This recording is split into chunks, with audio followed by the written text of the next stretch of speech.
Well, it's been a couple months since I did an OPP. Sorry about that. Yeah. Anyway, I'm here now and I am ready to share some projects. So let's get to it. This first project is from Jerry Blair and he is from Duncanville, Texas.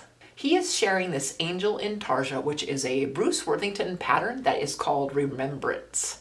And Jerry said the woods he used are spalted maple, curly maple, butternut, mahogany, yellow heart, hard maple, canary wood, bubinga, and poplar. He also said that he won a blue ribbon at the State Fair of Texas with this piece, which is awesome, Jerry, and thanks so much for sharing it.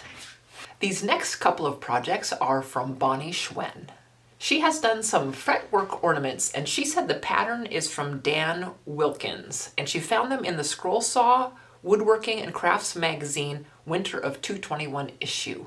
She also did this compound cutting ornament, which I tried that, man, that's tough to do. But I will be trying it again. I keep saying that and I haven't done it. I say that about a lot of stuff, don't I? Anyway, I hope to do one someday, a compound cutting ornament. Anyway, she said this is a Sue May pattern and she found it in the Scroll Saw Woodworking Crafts magazine holiday issue of 2012.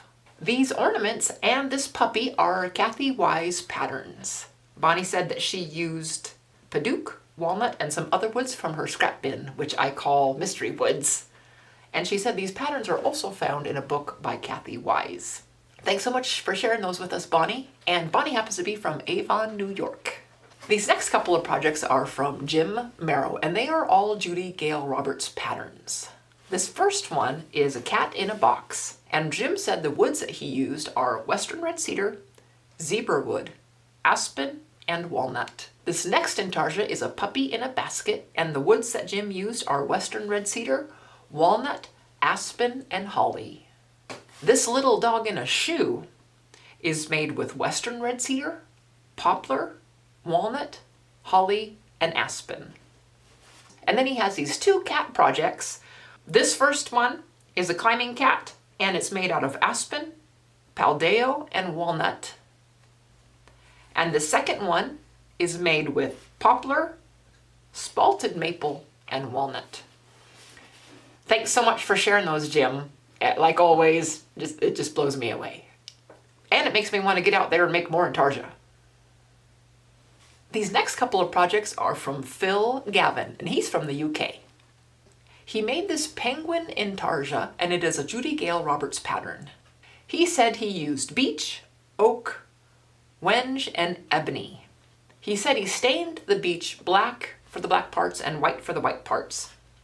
And then he stained the oak yellow. He also ebonized the penguin chick, and he white stained the oak for that. He also used ebony for the eyes, and then he put a beeswax finish over all of it. Then he also has these thumb holders he made, and it is a pattern by Steve Good. The woods he used are oak, iroko, ash, maple, and walnut, and he finished it with beeswax. Thanks so much for sharing those with us, Phil. This next project is from Humphrey Dunn, and it is another Judy Gale Roberts pattern, and it's these puffins. Humphrey said that this is a classroom in a tube pattern, which involves having a booklet along with the pattern that gives you step-by-step instruction and special tips on how to make the project, which is so cool.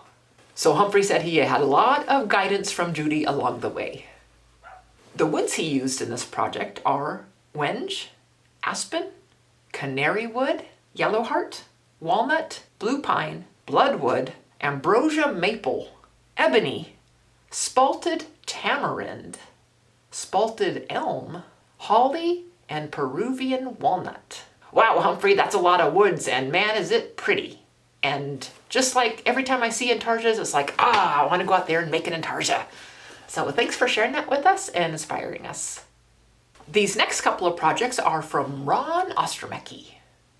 This frog Intarsia is a Kathy Wise pattern, and Ron said that he used yellow heart, butternut, and some walnut and padauk. He said he did use some paint wash to help those greens be more green. This fretwork piece here he made for Christmas gifts. He made 18 of them. Wow. And another dog in the basket Intarsia. Another rendition of Judy Gale Roberts' pattern. This next piece is a hummingbird, and it is another Judy Gale Roberts pattern. Ron said that he made this for a veterinarian friend that he and his daughter know. And this last project that Ron is sharing today is this Santa ornament, and he says it is a Bruce Worthington pattern. He said he used mostly aspen, basswood, and alder, and then he painted some pieces just to give it some color, including those blue eyes that Santa has. Thanks for sharing those, Ron. I'm always amazed at how many you do in one sitting. I mean, 18, and you've done that quite a lot since I've known you, and it's just really cool.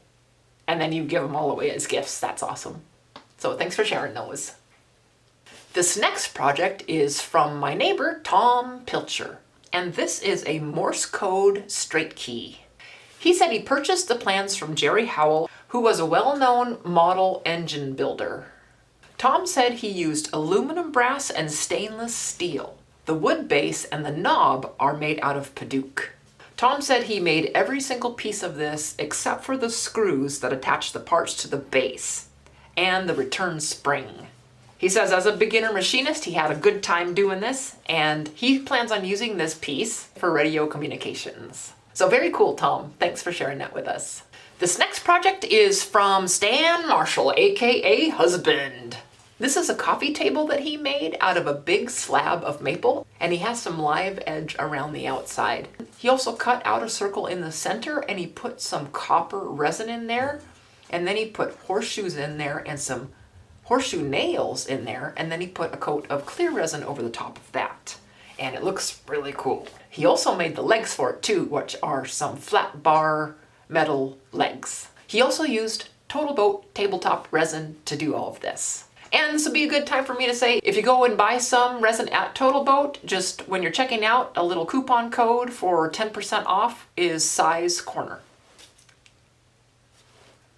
And I love that resin. It looks great, and it hardens up really well, and yeah. So good job, Hub. I mean, thank you, Stan, for sharing that with us. And these last projects are from Melanie Boone, and she is from Melhall, Pennsylvania. Oh, Ron Ostromecki was also from Erie, Pennsylvania. Oh, and Stan Marshall is from Prineville. And so is our neighbor. Prineville, Oregon. I guess you knew that. Some people tell me where they're from, so I just thought maybe I should just start including that. Okay, so Melanie, she has a few projects here, and she is a wood carver. This first one here, she calls Batty, and it is a bat that she carved out. She said it's inspired from a pattern from Wood Carving Illustrated fall of 2020. And she said it's similar to a pattern by Richard Embling. So she made this out of basswood, and she hand carved it. She also used the Dremel tool on it. She said she painted the various areas, and she used Old Master's pickling white for the teeth. She sealed it all with Minwax polyacrylic. This next project by Mel is a Santa ornament, and she said it's inspired by a book called Handcrafted Christmas 2nd Edition. She said she also used basswood in this, and she did some hand carving, and she used Old Master's natural gel stain for the face, and Old Master's pickling white for all of the white, and Old Master's crimson red for the hat. And she said the eyes are black beads. This next carving is another ornament, and it is from a pattern by Janet Boyard, and it's the Three Kings Bearing Gifts. After she cut the shape out on the scroll saw, then she hand carved the wise men in and their little gifts. She used flex cut knives and gouges and a Dremel. She sanded it and then painted it with some acrylic paints and put some Minwax stain on there too.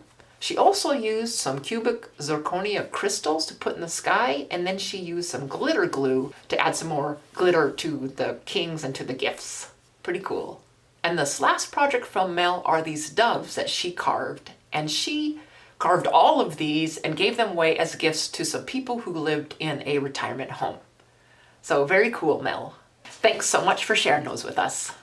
And that concludes this episode of OPP, and it's probably the last one for 2022. So thanks to everybody who sent me projects and for letting me share them, and I hope it inspired somebody out there to make something. And if you have something you want to share, just send me an email and put OPP in the heading. I try to do it every month, but sometimes I skip a month, which I skipped a couple months this last time, but oops, oh well.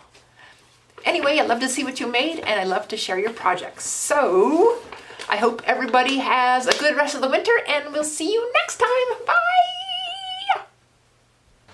Well, today is actually the first day of winter, but we've had snow on the ground since the middle of November. Here's a little picture of Wally out there enjoying it. Well, let's review all of those projects one more time.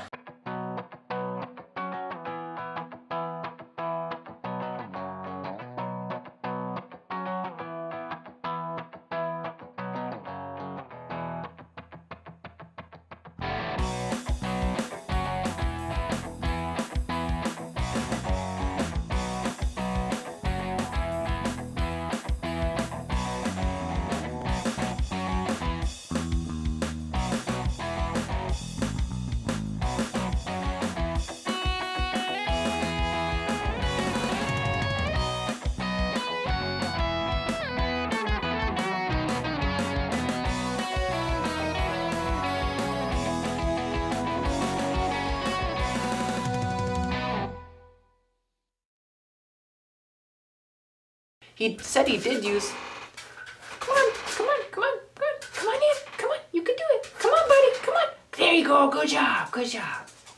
He said he did use... So thanks so much for sharing those, Ronner. Thanks for sharing that with us.